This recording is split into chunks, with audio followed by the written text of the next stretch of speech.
and they will released on bond, and the burning of the schools is likely to be escalated. Equally, I consider that the decision of Johnson that we must interpret the Constitution of 2010. Now, I think I should go to the last portions. You'll get a copy and go through it. The public versus Danford Kabagi, and the public interest on the other side, that no one will be punished without the benefit of due process. In incarcerations before trial, when the outcome of the case is yet to be determined, cuts against this principle. The need for bail is to ensure that they are public. So the court said, generally in principle, and because of the assumption that a person charged with criminal offense is in unless it is shown by prosecution, but there are substantial grounds to be leaving from the U.S. and Canada. The United States in the case of Stanton versus Boyd, U.S. 1951, are the case hampered preparations of a defense and serves to prevent the infliction of punishment prior to conviction. The court defined excessive as pay set at a figure sure the presence of the accused. Significantly, the court fundamentally is submitted to the prosecutor. This will enable the defense to interrogate facts as to its veracity. Counsel says he is ready to deposit a sum of $5,000 as cash bail on behalf of the accused person. On the other hand, the prosecutor opposed the release of the accused on the ground that there is a wave of school fire among the students' institutions. The trajectory of their demonstration is to burn down schools, and if released on bond, and the burning of the schools is likely to be escalated. Equally, I consider that the decision of Johnson Bruner, where the court said that liberty is precious, and also that we must interpret the Constitution to enhance the rights of the accused persons. Now, I think I should go to the last portions. You get a copy and go through it. The public versus Danford Kabagi.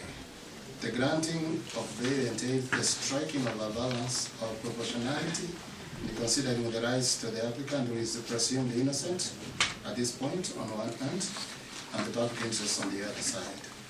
The cornerstone of the justice system is that no one will be punished without the benefit of due process. In incarcerations before trial, when the outcome of the case is yet to be determined, cuts against this principle. The need for bail is to ensure that the accused person will appear for trial and not to corrupt the legal processes. Anything more is excessive and positive. Additionally, in the same vein, Nana versus Republic.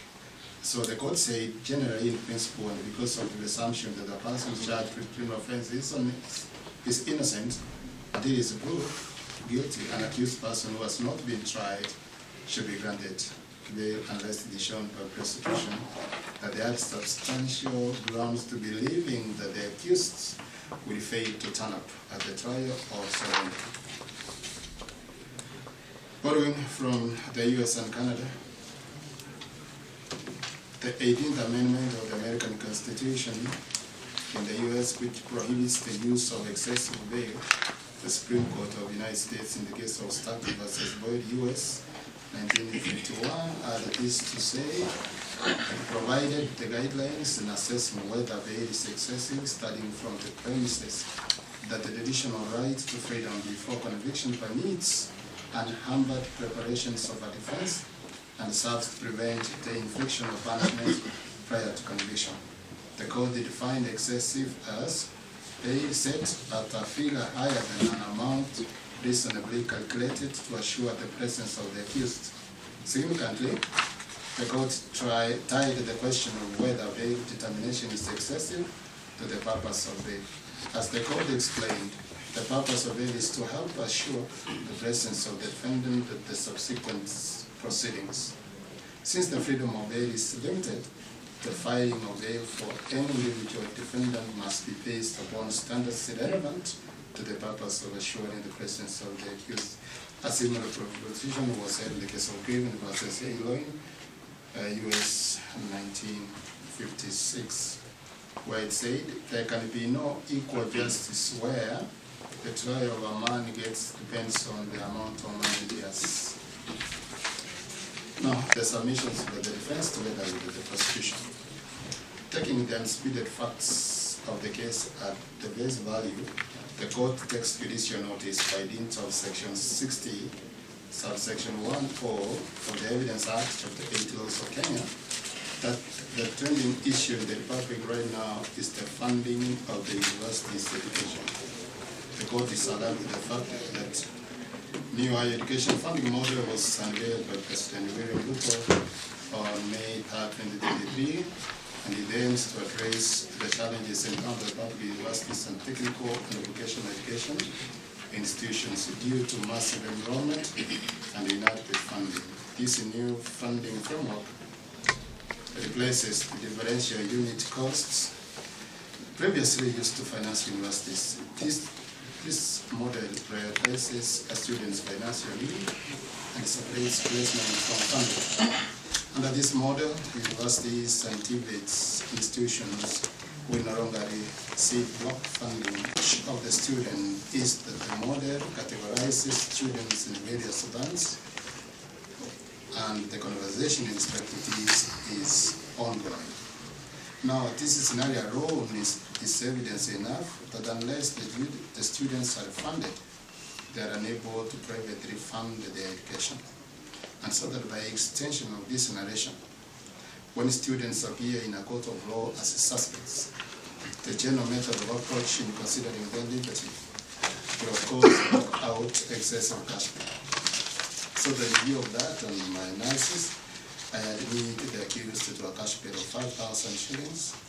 Further, the state to supply the accused with the statements and all other documentations to be relied on at the trial.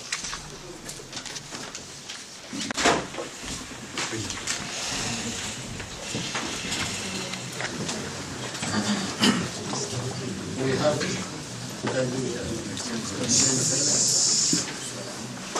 which the accused person has begun honoring. Your Honor, I don't know.